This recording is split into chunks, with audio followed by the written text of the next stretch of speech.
UDF ഭരണത്തിൽ വന്നതിന് ശേഷം ഏറ്റവും കൂടുതൽ അഭിമാനപൂർവ്വം ഒരു കാര്യം എടുത്തു പറഞ്ഞതായിരുന്നു ഓപ്പറേഷൻ തൂഫാൻ. വളരെ നല്ല രീതിയിൽ മുന്നോട്ട് പോകുന്നു, അതിനെ എല്ലാവരും അഭിനന്ദിക്കുന്നു. അങ്ങനെയൊക്കെ ഉണ്ടായിക്കൊണ്ടിരിക്കുമ്പോൾ ഇതിനെ ഒരു കല്ലുകടിയായിട്ടൊരു സംഭവം വന്നതെന്ന് വെച്ചാൽ കൊച്ചിയിൽ ഗുണ്ടകളെ എല്ലാം കൂടി വിളിച്ചു ചേർത്ത് സുധാകരന്റെ നേതൃത്വത്തിൽ ഒരു യോഗം നടന്നു വന്നു. അപ്പോൾ ഈ യോഗം നടന്നതിന് കുറച്ച് ദിവസമായി ഇത് നടന്നിട്ട് അത്യാവശ്യം വാർത്തകളൊക്കെ ഇങ്ങനെ ഓരോരുത്തരായിട്ട് കൊടുക്കുന്നുണ്ടായിരുന്നു. പക്ഷെ അതങ്ങനെ ശ്രദ്ധിക്കാതെ ചർച്ചയായി വരുന്നില്ല. പക്ഷെ ഇന്ന് ഒക്കെ കൂടുതൽ ഇതിനായിട്ട് അന്വേഷണം വന്നു. അപ്പോൾ ഇതിനെ സിറ്റി പോലീസ് കമ്മീഷണർ ഇതിൻ്റെ കാര്യം ഇന്നൊരു മറുപടി പറഞ്ഞു. അത് പിന്നെ സുധാകരൻ വിളിച്ചു ചേർത്തതല്ല, ഇവരുടെ ഗുണ്ടകളുടെ ഒരു യോഗത്തിൽ സുധാകരനെ പോയി ഇവിടെ എന്തോ പരിപാടി ഉണ്ടായിരുന്നപ്പോൾ സുധാകരനെ പോയി കണ്ടതാണ് എന്നുള്ളൊരു ഇത് വരുന്നു. അതിനകത്ത് അവർ ആദ്യം 20 പേരാണ് കാണാൻ പെർമിഷൻ മേടിച്ചതെങ്കിലും പക്ഷെ 100 പേരോളം വന്നിട്ട് സുധാകരനെ പോയി കണ്ടു. അത്രയും പ്രതീക്ഷിച്ചിട്ടുണ്ടായിരുന്നില്ല എന്നൊക്കെയാണ് പറഞ്ഞത്. പക്ഷെ ഇതിനകത്ത് വരുന്ന ഒരു കാര്യം എന്ന് വെച്ചാൽ അതിനകത്ത് ഈ സംഘാടകർ ഈ യോഗം നടത്തിയ സംഘാടകരിൽ ഒരാൾ ഇപ്പൊ പറഞ്ഞിരിക്കുന്നത് എന്താ വെച്ചാൽ, നമ്മൾ പോയി കണ്ടത് ഇത് മോശമായിട്ടല്ല, ഇതിന് ഞങ്ങളും തയ്യാറാണെന്നുള്ളത്. അതായത് ഓപ്പറേഷൻ തൂഫാന് ഞങ്ങൾ തയ്യാറാണ്, അതുകൊണ്ടാണ് ഈ ഒരു മീറ്റിംഗ് നടത്തുന്നത്. പക്ഷെ അങ്ങനെയാണെങ്കിൽ സുധാകരനെ പോയി കണ്ടത് എന്തിനെന്നുള്ള ഒരു ചോദ്യം വരുന്നുണ്ടല്ലോ. അപ്പൊ സുധാകരന് നേരത്തെ ഈ ഒരു കാര്യത്തിലൊക്കെ ഒരു പൊതുവെ അത്യാവശ്യം ഗുണ്ടായസുണ്ടെന്നൊക്കെ ഒരു ആൾക്കാരൊക്കെ പറഞ്ഞ് പ്രചരിപ്പിക്കുന്നുണ്ടല്ലോ. അപ്പൊ അതിന്റെ കൂടെ ഈ ഇത്രയും വലിയൊരു 100ഓളം വരുന്ന ഗുണ്ടാ സംഘത്തെ, 100ഓളം എന്ന് പറഞ്ഞാൽ എല്ലാവരും ഗുണ്ടകളൊന്നും അല്ല എന്ന് പറയുന്നുണ്ട്, എങ്കിലും പ്രധാനപ്പെട്ട പല കേസുകളിലും നിരവധി കേസുകളിൽ പ്രതികളായിട്ടുള്ള ഒരുപാട് പേര് പങ്കെടുത്തിട്ടുണ്ട്. അങ്ങനെയൊക്കെ വരുമ്പോൾ ഇതിലൊരു ചർച്ചയാവുന്നതെന്ന് വെച്ചാൽ, ജനങ്ങൾ ചിന്തിക്കുന്നത് ഈ സർക്കാരിനൊരു ഒരു നെഗറ്റീവ് വരില്ലേ, എന്തായാലും ഇതൊരു തിരിച്ചടിയല്ലേ വരുന്നത്. തീർച്ചയായും സുധാകരൻ ഇതുവരെയും ഇതിന് അല്ലെങ്കിൽ വ്യക്തമായ ഒരു മറുപടി സുധാകരൻ പറഞ്ഞിട്ടില്ല എന്നൊരു കാര്യമുണ്ട്. നിലവിൽ അദ്ദേഹം കോൺഗ്രസിന്റെ MP കൂടിയാണ്. അപ്പൊ സുധാകരൻ എന്ന് പറയുന്നത് പല സാഹചര്യത്തിലും കോൺഗ്രസിനെ പൊതിഞ്ഞു പിടിക്കുകയും പല സാഹചര്യത്തിലും കോൺഗ്രസിന് വലിയ വെല്ലുവിളികൾ ഉയർത്തുകയും ചെയ്തിട്ടുണ്ട്. തെരഞ്ഞെടുപ്പിന് ശേഷം സുധാകരൻ ഒന്ന് ഒതുങ്ങി എന്നാണ് ഞാൻ വിചാരിച്ചത്. കാര്യം തെരഞ്ഞെടുപ്പിന് മുൻപ് പല കോലാഹലങ്ങളും സുധാകരൻ ഒരുക്കിയിട്ടുണ്ട്. മുഖ്യമന്ത്രി നിയമിക്കുന്ന കാര്യത്തിലും അപ്പോഴും അതിനു മുൻപ് തന്നെ അദ്ദേഹത്തിന് മത്സരിക്കണം എന്ന് പറഞ്ഞ വലിയ രീതിയിൽ സമയത്ത് വലിയ പ്രശ്നങ്ങൾ ഉണ്ടാകുന്നു. അന്ന് സുധാകരന് വേണ്ടി ഒരു വിഭാഗം വരുന്നു, പിന്നീട് സുധാകരന് വേണ്ടി വന്ന വിഭാഗം ഇല്ലാതാവും, അല്ലെങ്കിൽ വലിയ ചർച്ച. സുധാകരന് രാഷ്ട്രീയത്തിൽ, പ്രത്യേകിച്ച് കോൺഗ്രസ് രാഷ്ട്രീയത്തിൽ ഒരു സ്വാധീനമുണ്ട്. കണ്ണൂരിലൊക്കെ സുധാകരന് സ്വാധീനമുണ്ട് എന്നൊക്കെ ഉള്ള കാര്യത്തിൽ യാതൊരു തർക്കമില്ല. എന്നാൽ സുധാകരൻ പണ്ടത്തത്ര പവർഫുൾ ആണെന്ന് ഞാൻ വിശ്വസിക്കുന്നില്ല. പണ്ട് സുധാകരനൊപ്പം ചേട്ടൻ പറഞ്ഞതുപോലെ സുധാകരൻ എടുത്തു പറയുന്ന ഒരു കാര്യം എന്ന് പറയുന്നത്, സുധാകരൻ ഒരു ഗുണ്ട ബാക്ക്ഗ്രൗണ്ട് ഉണ്ട്, സുധാകരന് ഗുണ്ടകളുമായി അടുപ്പമുണ്ട്. അങ്ങനെയാണ് സുധാകരൻ കണ്ണൂർ രാഷ്ട്രീയത്തിലേക്ക് സജീവമാകുന്നതെന്ന് പറയുമ്പോൾ പോലും സുധാകരന് ജൻസികളെ അല്ലെങ്കിൽ യുവാക്കളെ ഒപ്പം കൂട്ടാൻ കഴിയുന്ന ഒരു കഴിവുണ്ടായിരുന്നു. അത് തന്റെ സംസാരത്തിലൂടെ ആകട്ടെ, അടിക്ക് തിരിച്ചടി എന്ന ലൈൻ കോൺഗ്രസിൽ സാധാരണ അങ്ങനെ ഒരു രീതിയിൽ അടി കൊണ്ടാൽ വരിക, 5 ഡയലോഗൊക്കെ ആയിരുന്നു. അടിക്ക് തിരിച്ചടി, ഒപ്പം നിൽക്കുന്ന പ്രവർത്തകന് ജീവൻ കൊടുത്തും സംരക്ഷണം നൽകുന്ന ആളാണ് സുധാകരൻ എന്നൊക്കെ പറയുന്നുണ്ടായിരുന്നു. അവിടെ നിന്നൊക്കെ സുധാകരനിസമൊക്കെ പോയി. അദ്ദേഹത്തെ KPCC പ്രസിഡന്റ് ആക്കുമ്പോൾ പോലും വലിയ പ്രതീക്ഷ ഉണ്ടായിരുന്നു. പക്ഷെ അദ്ദേഹത്തിന്റെ ആരോഗ്യാവസ്ഥയൊക്കെ കൊണ്ടായിരിക്കണം അദ്ദേഹത്തിന് വിചാരിച്ച പോലെ KPCCയിൽ ശോഭിക്കാനൊന്നും കഴിയുന്നില്ല. വളരെ പെട്ടെന്ന്, അല്ലെങ്കിൽ അദ്ദേഹം പോലും പ്രതീക്ഷിക്കാത്ത ഒരു സമയത്ത് അദ്ദേഹത്തെ KPCC പ്രസിഡന്റ് സ്ഥാനത്ത് നിന്ന് മാറ്റുന്നു. അന്ന് തന്നെ സുധാകരൻ ഒരു അമർഷം പാർട്ടിയോട് ഉണ്ടായിരുന്നു. അത് കഴിഞ്ഞ് സ്ഥാനാർത്ഥിയാകണമെന്ന് പറയുന്നു. നിലവിലെ MP-മാരും മത്സരിക്കേണ്ട എന്ന് പറയുമ്പോൾ ഒരു MP-മാരും മത്സരിക്കേണ്ടെന്ന് ഹൈക്കമാൻഡ് ഉൾപ്പെടെ അല്ലെങ്കിൽ എല്ലാ നേതൃത്വവും ഒരു തീരുമാനം എടുക്കുമ്പോൾ ഒരാൾ മാത്രം, ഒരു MP മാത്രം മുന്നിട്ടിറങ്ങും, അതായത് സുധാകരൻ മാത്രം മുന്നിട്ടിറങ്ങുകയാണ് എനിക്ക് കൂടി സീറ്റ് വേണം എന്നുള്ളത്. കാരണം ഒരുപക്ഷെ ഭരണം കിട്ടുമോ എന്നുള്ളൊരു പ്രതീക്ഷയിലായിരിക്കും. ഭരണം കിട്ടുമെന്ന് ഏകദേശം ഒരു മന്ത്രിയാകുന്നു. അതുകൊണ്ട് തന്നെയായിരിക്കും കുറെ നേരം വാശി പിടിച്ച് അതുവേണ്ടി നിരവധി ചർച്ചകൾ നടത്തുന്നു. ആ ചർച്ചകൾക്കൊക്കെ ഒടുവിൽ ഞാൻ ചിന്തിച്ചൊരു കാര്യമുണ്ട്, സുധാകരൻ എന്ത് പറഞ്ഞായിരിക്കണം സെറ്റിൽ ചെയ്തിട്ടുണ്ടാകുക. സുധാകരൻ മറ്റൊരു പാർട്ടി രൂപീകരിക്കുമോ എന്നുള്ള ചർച്ച പോലും കേരള രാഷ്ട്രീയത്തിൽ സജീവമായി നിന്ന സമയത്ത് ഞാൻ ഇങ്ങനെ ആലോചിച്ചു, ഇനി വീണ്ടും KPCC പ്രസിഡന്റ് ആക്കാമെന്നൊരു ധാരണ ഉണ്ടാക്കിയിട്ടുണ്ടാകുമോ, അതോ തൽക്കാലം ഒന്ന് അടങ്ങ്, അധികാരത്തിൽ വരികയാണെങ്കിൽ എവിടെയെങ്കിലും നിന്ന് വിജയിപ്പിച്ച് മന്ത്രിയാക്കാമെന്ന്. പക്ഷെ അത്തരം കാര്യങ്ങളിലേക്കൊന്നും പോയില്ല. പിന്നെ അവിടെ ഏറ്റവും ശ്രദ്ധിക്കപ്പെട്ട ഒരു കാര്യം എന്ന് പറയുന്നത്, തെരഞ്ഞെടുപ്പിൽ അല്ലെങ്കിൽ തെരഞ്ഞെടുപ്പ് സമയം, തെരഞ്ഞെടുപ്പ് കഴിഞ്ഞ് മുഖ്യമന്ത്രി ചർച്ച, ഈ 3 സമയത്തും സുധാകരൻ പല നിലപാടുകളാണ് എടുത്തത്. ആദ്യം രമേശ് ചെന്നിത്തലയെ സപ്പോർട്ട് ചെയ്തു, പിന്നെ KC വേണുഗോപാലിന് അനുകൂലമായിട്ട് പറഞ്ഞു. അങ്ങനെ ഒരു നിലപാടുകളിൽ മാറ്റങ്ങൾ വരുത്തിക്കൊണ്ട് സുധാകരൻ നിലനിൽപ്പിന് വേണ്ടി നിലപാടുകളിൽ അദ്ദേഹം മാറ്റം വരുത്തിയെന്നാണ് ഞാൻ വിശ്വസിക്കുന്നത്. അത് കഴിഞ്ഞ് പിന്നെ സുധാകരന് ശരിക്കും പറഞ്ഞ ഒരു നെഗറ്റീവാണ് ഉണ്ടാക്കിയത്. ഒരുപാട് പേർക്ക് സുധാകരന് പിന്തുണ നൽകുന്നു, ജനങ്ങളുടെ പിന്തുണ ഉണ്ടായിരുന്നു.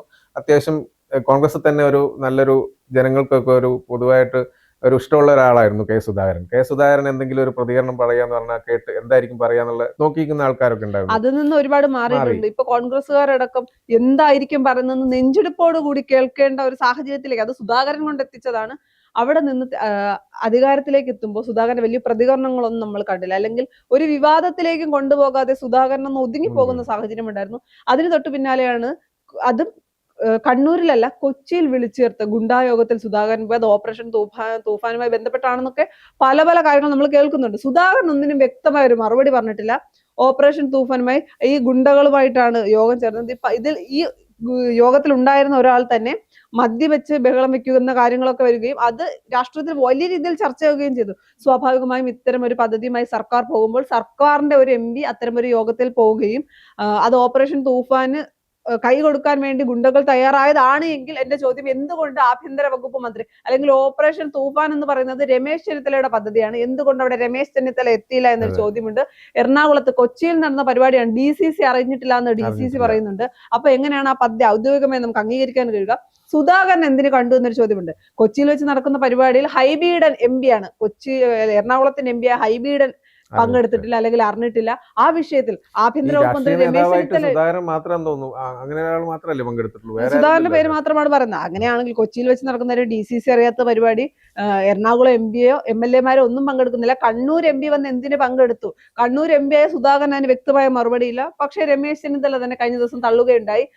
കേരള പോലീസിന്റെ അല്ലെങ്കിൽ തൂഫാനുമായി ബന്ധപ്പെട്ട് മറ്റാരും കമ്മിറ്റികൾ വിളിച്ചു ചേർക്കണ്ട എന്ന് പറഞ്ഞിട്ടുണ്ടെങ്കിൽ അത് രമേശ് ചെന്നിത്തലയ്ക്ക്, ഞാൻ വിശ്വസിക്കുന്നത് നിലനിൽപ്പിന് വേണ്ടി അല്ലെങ്കിൽ ഇത്രയും നന്നായി പണിയെടുത്ത് ഓപ്പറേഷൻ തൂഫാൻ എന്ന് പറയുന്നത് കേരളത്തിലെ ജനങ്ങൾ ഏറ്റെടുത്തു കഴിഞ്ഞു. ആ ഒരു കാര്യത്തിൽ ഒരു കല്ലുകടി ഉണ്ടാക്കാൻ ഞാൻ തയ്യാറല്ല എന്ന നിലപാടിന്റെ അടിസ്ഥാനത്തിൽ തന്നെ ആയിരിക്കണം രമേശ് ചെന്നിത്തല അത്തരം ഒരു നിലപാട് പറഞ്ഞിട്ടുള്ളത്. ഇന്ന് പോലീസും തള്ളിയിട്ടുണ്ട്, ഞങ്ങൾക്ക് ഗുണ്ടകളുടെ ആരുടെയും സപ്പോർട്ട് വേണ്ട, കേരള പോലീസിന് അറിയാം. അത് സത്യമാണ്, ഞാൻ അംഗീകരിക്കുന്നു. കേരള പോലീസിന് അറിയാം എങ്ങനെ ഇത്രയും ദിവസം അല്ലെങ്കിൽ കഴിഞ്ഞ ഒരു മാസത്തിനിപ്പുറം കേരള പോലീസ് നന്നായി പണിയെടുത്തത് കൊണ്ട് തന്നെയാണ് ഇത്രയും ലഹരി ഉൽപ്പന്നങ്ങൾ കേരളത്തിൽ നിന്ന് പിടിച്ചെടുക്കാൻ കഴിഞ്ഞു. അതൊന്നും ഒരു തർക്കവുമില്ല.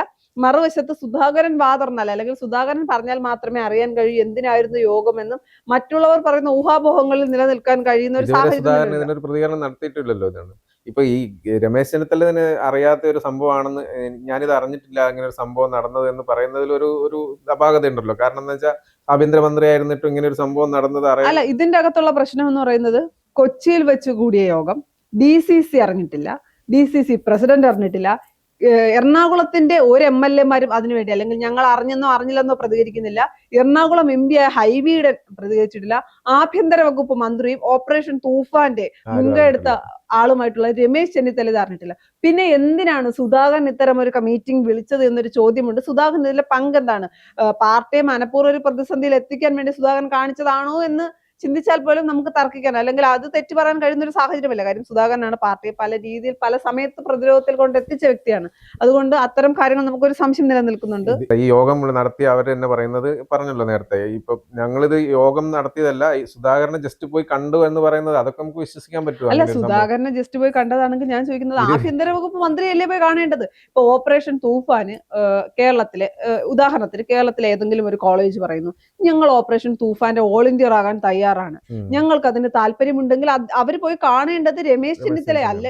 രമേശ് ചെന്നിത്തലയെ കാണാൻ ആഭ്യന്തര വകുപ്പ് മന്ത്രിയാണ്, ഓടിപ്പോയി കാണാൻ കഴിയില്ലെങ്കിൽ പോലും പോലീസ് മേധാവിയല്ലേ കാണേണ്ടത്? ഇപ്പം കൊച്ചിയിലാണ് യോഗം ചേരുന്നത്, കൊച്ചിയിൽ ആർക്കാണോ ചേർന്നത് ആ മേധാവിയെ കണ്ടല്ലേ കാര്യങ്ങൾ സംസാരിക്കേണ്ടത്. ഇപ്പൊ വേണമെങ്കിൽ ഒരു രാഷ്ട്രീയക്കാരൻ എന്ന നിലയിൽ ഒരു MP കൂടി ഒപ്പം കൂടുന്നതിൽ തെറ്റില്ല. അവർക്ക് പരിചയമുള്ള MP കണ്ണൂരിന്റെ MP ആയിട്ടുള്ള K സുധാകരനാണെങ്കിൽ അദ്ദേഹത്തെ ഒപ്പം കൂടുന്നതിൽ തെറ്റില്ല. പക്ഷെ ആഭ്യന്തര വകുപ്പ് മന്ത്രിക്ക് അറിയില്ല, പോലീസിന് അറിയില്ല, നിലവിലെ എറണാകുളം MLA-മാർക്ക് അറിയില്ല, DCC-ക്ക് അറിയില്ല. പിന്നെ എന്തിന്റെ അടിസ്ഥാനത്തിലാണ് ഈ യോഗം? പറയുന്ന എല്ലാ കാര്യങ്ങളും സാധാരണക്കാരായ ജനങ്ങൾ വിശ്വസിക്കണമോ? രണ്ട് വശമാണുള്ളത്. ഒന്നെങ്കിൽ രമേശ് ചെന്നിത്തല അടക്കമുള്ളവർ കള്ളം പറയുന്നു ഈ വിഷയത്തിൽ. കാര്യം ഓപ്പറേഷൻ തൂഫാനെ തകർക്കാൻ അല്ലെങ്കിൽ അതിനൊരു നെഗറ്റീവ് ഇമേജ് ഉണ്ടാകാതിരിക്കണം അവർ കള്ളം പറയുന്നു. മറുവശം അല്ലെങ്കിൽ സുധാകരൻ ഇത് പാർട്ടിയെ പ്രതിരോധത്തിലാക്കാൻ വേണ്ടി സുധാകരൻ ചെയ്തതായിരിക്കണം. പക്ഷെ സുധാകരൻ വ്യക്തമായ ഒരു മറുപടി ഇതിന് പറഞ്ഞാൽ മാത്രമേ നമുക്ക് എന്താണ് കാര്യങ്ങളെന്ന് കൂടുതൽ അറിയാൻ പറ്റൂ. ഇതിൽ ആൾക്കാരുടെ പ്രതികരണങ്ങളൊക്കെ വരുന്നത് എന്ന് വെച്ചാൽ ഇങ്ങനെയാണ് ഈ പരിപാടി, അതായത് തൂഫാൻ വളരെ മുന്നേറിക്കൊണ്ടിരിക്കുകയാണല്ലോ. അപ്പൊ എല്ലായിടത്തും റെയ്ഡ് നടത്തും എന്നൊക്കെയുള്ള പ്രസ്താവന ആഭ്യന്തരമന്ത്രി തന്നെ നേരിട്ട് പറയുകയും ചെയ്യുന്നു, വ്യക്തമായിട്ട് പറയുന്നു, അതിലൊരു വിട്ടുവീഴ്ച ഉണ്ടാവില്ല എന്ന് പറയുന്നു. ഇനിയിപ്പോ അങ്ങനെ ഞങ്ങളുടെ സ്ഥലങ്ങളിലേക്ക് കയറി വരരുത് എന്നുള്ളൊരു അപേക്ഷയ്ക്ക് വേണ്ടിയിട്ടാണോ പോയതെന്നും കൂടി ഒരു ചർച്ച വരുന്നുണ്ട്. അല്ല, അത്തരം കാര്യങ്ങൾക്കൊക്കെ ക്ലാരിറ്റി വരണമെങ്കിൽ മറുപടി പറയേണ്ടത് സുധാകരനാണ്. സുധാകരൻ പറയുന്ന മറുപടി അനുസരിച്ച് മാത്രമായിരിക്കും ഇതിൽ എത്രത്തോളം സത്യമുണ്ട് കള്ളമുണ്ട് എന്ന് അറിയാൻ കഴിയൂ. സുധാകരൻ പക്ഷെ ഒന്നിനും മറുപടി പറയുമെന്ന് തോന്നുന്നില്ല. സുധാകരൻ ഇതുവരെയും രമേശ് ചെന്നിത്തല തള്ളിയിട്ട് പോലും സുധാകരൻ അതിനൊന്നും പ്രതികരിച്ചില്ല. സാധാരണ സുധാകരൻ ഒരാൾ തള്ളുമെന്ന് തോന്നുമ്പോൾ തന്നെ പറയുന്ന ആളാണ്, അല്ലെങ്കിൽ പ്രതികരിക്കുന്ന ആളാണ്. അപ്പൊ അത്തരത്തിലൊരു പ്രതികരണം ഇതുവരെയും ഉണ്ടായിട്ടില്ല. പിന്നെ ഉള്ളത് ഓപ്പറേഷൻ തൂഫാൻ കേരളത്തിൽ വളരെയധികം, കേരളത്തിൽ എല്ലാവരും അംഗീകരിച്ച കാര്യം തന്നെയാണ്. രമേശ് ചെന്നിത്തല അഭിനന്ദനം അർഹിക്കുന്നു എന്നൊക്കെ പറയുമ്പോൾ പോലെ എടുത്തു പറയേണ്ട കാര്യം, കഴിഞ്ഞ ദിവസം രമേശ് ചെന്നിത്തല ഒരു സ്റ്റേറ്റ്മെന്റ് പറഞ്ഞിരുന്നു, അണലിയെ കൊണ്ട് കൊത്തിപ്പിച്ചുകൊണ്ട്. അത് പിന്നീട് വലിയൊരു, ഞാൻ അത് കണ്ടപ്പോൾ തന്നെ വിചാരിച്ചു അങ്ങനെയാണെങ്കിൽ ആള് മരിച്ചു പോകില്ല എന്ന് ഞാനിങ്ങനെ ചിന്തിക്കുകയുണ്ടായി. പിന്നീട് കഴിഞ്ഞ ദിവസം ഒരു ഡോക്ടർ അത് തിരുത്തുകയുണ്ടായി. അപ്പൊ അത്തരം കാര്യങ്ങൾ എടുത്തു പറയേണ്ട രണ്ട് കാര്യം എന്ന് പറയുന്നത്, ഒന്ന്, രമേശ് ചെന്നിത്തല പറഞ്ഞു തനിക്ക് അബദ്ധം പറ്റിയതാണ്, തെറ്റ് പറ്റിയതാണെന്ന്. ഇത്തരം ഒരു വലിയ പദ്ധതിയുമായി മുന്നോട്ട് പോകുമ്പോൾ തെറ്റുകൾ പരമാവധി പറ്റാതിരിക്കാൻ ശ്രദ്ധിക്കുക എന്ന് പറയുന്ന ഒരു കാര്യമുണ്ട്. സ്വിഗ്ഗി സൊമാറ്റോ കാര്യം പറയുമ്പോൾ അത് വലിയ ട്രോളായി. അതിന് തൊട്ട് അത് നാക്കുപിഴയാണെന്ന് പറയുന്നു. ഈ കാര്യങ്ങൾ അത് നാക്കുപിഴയാണ്, തനിക്കതൊന്നും ഉപയോഗിക്കേണ്ടി വന്നിട്ടില്ലാത്തതെന്ന് പറയാം. പക്ഷെ ഇത്തരം കാര്യങ്ങൾ പറയുമ്പോൾ അണലിയെ കൊണ്ട് കുത്തി, അത് പൊതുസമൂഹത്തിന് മുന്നിൽ തെറ്റായിട്ടുള്ള ഒരു മെസ്സേജ് നൽകാനുള്ള ഒരു സാധ്യതയുണ്ട്. അപ്പൊ അത്തരം കാര്യങ്ങൾ പറയുമ്പോൾ രമേശ് ചെന്നിത്തല ഒന്നുകൂടി ശ്രദ്ധിക്കേണ്ടതുണ്ട്. നിരന്തരമായി നാക്കുപിഴയും തെറ്റുപറ്റലും ഉണ്ടായാൽ അത് ജനങ്ങൾ അത്രത്തോളം അംഗീകരിക്കണമെന്നില്ല. പക്ഷെ സ്ഥിരമാകുമ്പോൾ അത് വലിയ പ്രശ്നങ്ങളിലേക്ക് പോകും, പ്രത്യേകിച്ച് ആഭ്യന്തര വകുപ്പ് മന്ത്രിയാണ്. പിന്നെ മറുവശത്ത് അഭിനന്ദിക്കേണ്ട കാര്യം, ഈഗോ ഇല്ല. ഒരു ഡോക്ടർ പറയുമ്പോൾ ഫേസ്ബുക്കിലൂടെ തന്റെ തെറ്റ് അംഗീകരിക്കുന്നു, അല്ലെങ്കിൽ വീണെടുത്ത് കിടന്ന് ഉരുളുന്നില്ല, ഞാൻ പറഞ്ഞത് തെറ്റാണ്, അല്ലെങ്കിൽ അത് LDF ആയിരുന്നെങ്കിൽ ഒരു പക്ഷെ അവിടെ നിന്ന് എന്തെങ്കിലുമൊക്കെ ക്യാപ്സ്യൂളൊക്കെ ഇറക്കി അങ്ങനെയല്ല എന്നൊക്കെ പ്രൂവ് ചെയ്യാനൊക്കെ ശ്രമിക്കും. പക്ഷെ ആ കാര്യത്തിൽ രമേശ് ചെന്നിത്തല, അദ്ദേഹം സീനിയർ ആയിട്ടുള്ള നേതാവാണ്. അത് തന്നെയാണ്, തെറ്റ് പറ്റിയിട്ടുണ്ടെങ്കിൽ അത് കഴിഞ്ഞ ദിവസം VD സതീശനും നിയമസഭയിൽ പറയുകയുണ്ടായിരുന്നു, ഞങ്ങൾക്ക് തെറ്റ് പറ്റിയിട്ടുണ്ടെങ്കിൽ തെറ്റ് മാപ്പ് പറഞ്ഞിട്ട് അത് തിരുത്താൻ തയ്യാറാണ്. അത് ഒരു നല്ല കാര്യമാണ്. പക്ഷെ പരമാവധി തെറ്റുകൾ ഒഴിവാക്കാൻ കൂടി ശ്രമിക്കണം. കാര്യം ഒരാളിൽ നിന്ന് തന്നെ ഒന്നിലധികം പ്രാവശ്യം അല്ലെങ്കിൽ ഒരുപാട് പ്രാവശ്യം തെറ്റുകൾ വരുമ്പോൾ അത് ജനങ്ങൾ അംഗീകരിക്കണമെന്നില്ല. അപ്പൊ ആ കാര്യങ്ങൾ കൂടി ശ്രദ്ധിച്ച് മുന്നോട്ട് പോകേണ്ട ഒരു സാഹചര്യമുണ്ട്. തെറ്റുകൾ അംഗീകരിച്ച് മുന്നോട്ട് പോവുക, തെറ്റുകൾ തിരുത്താൻ തയ്യാറാകുക, എന്നാൽ തെറ്റ് വരാതിരിക്കാൻ. സാധാരണ ഒരു MLA അല്ല, നിലവിൽ ഇപ്പോൾ മന്ത്രിയാണ്, ആഭ്യന്തര വകുപ്പ് മന്ത്രിയാണ്. രമേശ് ചെന്നിത്തലയോട് ജനങ്ങൾക്ക് ഉണ്ടായിരുന്നതിനേക്കാൾ വലിയൊരു ഇഷ്ടം തോന്നിയിട്ടുണ്ട്. അതിന്റെയൊക്കെ കാരണം ഓപ്പറേഷൻ തൂഫാനാണ്. പിന്നെ പാർട്ടിയിൽ നിന്നായാലും പ്രതിപക്ഷത്ത് നിന്നാലും എവിടെ നിന്നായാലും തൂഫാനെതിരെ വരുന്ന ഇത്തരം കാര്യങ്ങൾ. പക്ഷേ രമേശ് ചെന്നിത്തല തന്നെ മുഖ്യമന്ത്രി ആവേണ്ടതായിരുന്നു എന്നുള്ളവർ, അതായത് ഈ തൂഫാൻ തുടങ്ങിയ ഗ്രാഫ് അങ്ങ് ഉയർന്നല്ലോ. അപ്പൊ ആ സമയത്ത് വരുന്ന ചർച്ചകൾ പ്രധാനമായിട്ടും രമേശ് ചെന്നിത്തല തന്നെ മുഖ്യമന്ത്രി ആയാലും നല്ലതായിരുന്നു ഒരു തോന്നുന്നുണ്ട്. പക്ഷെ അവിടെയും ഒരു കാര്യമുണ്ട്, 1.5 മാസം കൊണ്ട് ഒരു സർക്കാരിനെയോ ഒരു മന്ത്രിയോ വിലയിരുത്താനാകില്ല. 1.5 മാസത്തിനിടയിൽ ഗ്രാഫ് ഉയർത്തിയത് അത് അതുപോലെ നിലനിർത്തി കൊണ്ടുപോകാൻ എല്ലാ മന്ത്രിമാർക്കും സർക്കാരിനും കഴിയണം. ഗ്രാഫൊക്കെ ഇടിയാൻ ഒരു നിമിഷം മതി എന്നുള്ള ബോധത്തിൽ വേണം മുന്നോട്ട് പോകാൻ. അത് ഞാൻ പറഞ്ഞത്, നിരന്തരമായി തെറ്റുകൾ വന്നാൽ ജനങ്ങൾ അത് അംഗീകരിക്കില്ല. അത് തെറ്റാണെന്ന് തന്നെ ചൂണ്ടിക്കാട്ടും. എനിക്ക് ഈഗോ ഇല്ല, ഞാൻ തിരുത്തുമെന്ന് പറഞ്ഞ് എപ്പോഴും തിരുത്താൻ ജനങ്ങൾ അവസരം നൽകിയെന്ന് വരില്ല. എന്തായാലും ഇതിനകത്ത് ഒരാളെ വിളിച്ചിരിക്കുന്നുണ്ട്, മറുപടി ഒന്നും പറയാതെ ഇങ്ങനെ ഉണ്ടാതിരുന്ന് മാറി നിൽക്കുന്നുണ്ട് അയാൾ, അതായത് സുധാകരൻ ആ മറുപടി പറയുമ്പോഴേ നമുക്ക് ബാക്കിയുള്ള അല്ല, അതിന്റെ അകത്തൊരു കാര്യമുണ്ട്, എത്ര ദിവസം സുധാകരൻ മൗനം പാലിക്കും? അധിക നാളൊന്നും മൗനം പാലിക്കാൻ പറ്റുന്ന ഒരാളല്ല സുധാകരൻ. അപ്പൊ എന്തായിരിക്കും കണ്ടിട്ടുണ്ടാവും സുധാകരൻ, അല്ലാതെ ഇതിനൊന്നും ഇങ്ങനെയൊന്നും ചെയ്യാൻ സാധ്യതയില്ല.